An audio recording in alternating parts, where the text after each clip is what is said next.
Welcome to the broadcast. Well, I am sitting here with the one and only, the goddess herself, Miss Sarah Jessica Parker, who is here in Dallas promoting and celebrating the launch of her new shoe collection, SJP, here at Nordstrom North Park. Welcome, Sarah Jessica. Thank you. I'm happy to meet you finally. I'm happy to meet you. And I have to say, welcome to Dallas. And I heard you had lots of Tex-Mex last night, which you have to do if you're in Dallas. Have you been to Dallas before? I have been to Dallas. I've been here a number of times, actually. I worked here as a little girl in 1976 at Dallas Summer Musicals.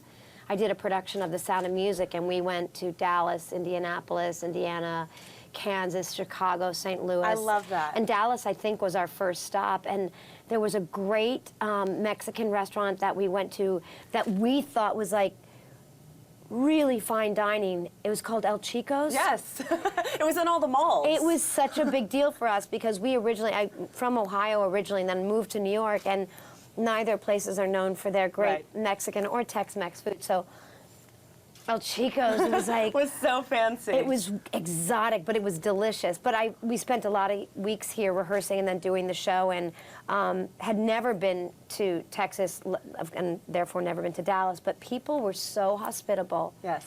And so lovely, and they had us to their homes and cooked meals for us. And well, we're so glad to have you back. Yes, and Dallas is really, I think, making its mark as a fashion city and a fashion capital here, especially in the South. And so I want to get to the good stuff. Let's talk about the shoes. Okay. Why now? Why Nordstrom? Why partnering with George Malcolmus? All the whys. Give me all those answers. First of all, I love the way you say why. Why? Is that a Texan? Maybe. Is that a Texan Everyone Dallas? points that out. No, Sarah it's Jessica nice. pointed it out You know too. who else did that? Well, who else does that is the royal family. They say why. Oh, it's because I'm wearing my Diane shoe. Oh my God, yes. it must be. Okay, so to answer your question, sorry. Why now? Because I think I simply finally summoned the courage to ask George Malcolmus III if he would consider a partnership. And when he said, meet me at my office tomorrow morning after I posed the question. How do you turn that down? Well, I mean, I was so thrilled that he was even entertaining the notion that, I mean, simply why now is because he said yes. And it was really finally and at last the partner that I knew wanted to make the same shoe, wanted to tell the same story that I wanted to tell. And as you know, in your life, romantically, friendship, professionally, partnership is everything. It's everything, and who you choose to associate with. Yeah.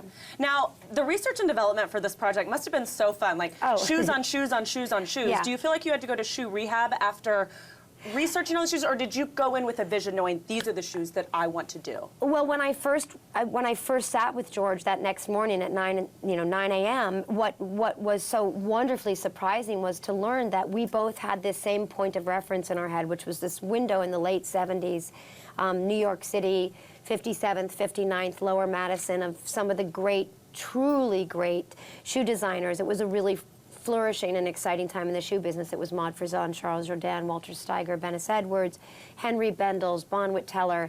And so that for us was very exciting and inspiring to think about, because what I mostly wanted to do was revisit the single sole and to talk about color as a neutral. So I think I didn't need shoe rehab afterwards. In fact, it was sort of the contrary.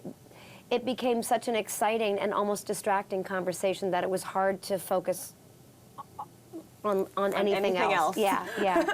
Now, I know you, without question, you have to know that the fans are really excited about this and that they're going to support you. Were you nervous about the critics, maybe the editors or the fashion industry, how they might receive you, or did you think, I'm just doing the shoe and I like them and that's all that matters?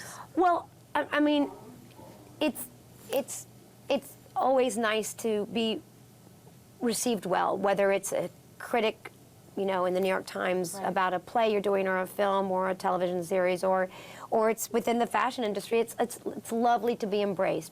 But I tend to be someone who doesn't read any of that anyway. I don't have the stomach or the constitution for it. And really, at the end of the day, you want your retailing partner to be happy, to be pleased, to have felt that they've curated a great collection. And of course, the cherry on the sundae is the consumer. Right. And I think that's what's been most thrilling this week, is finally and at last watching her put on the shoe, make that decision, peruse the collection, connect to one or two pairs or three, or in some cases 11 pairs, and understand the story we're trying to tell, and start integrating this idea of color. I mean, the enthusiasm with which it's been received has been more than I could have possibly dare dream for. So that's the greatest thing of all, really, of course, is her. Well, no doubt that the woman here at Nordstrom has received your shoe collection well. We're going to have more of Sarah Jessica Parker right after this.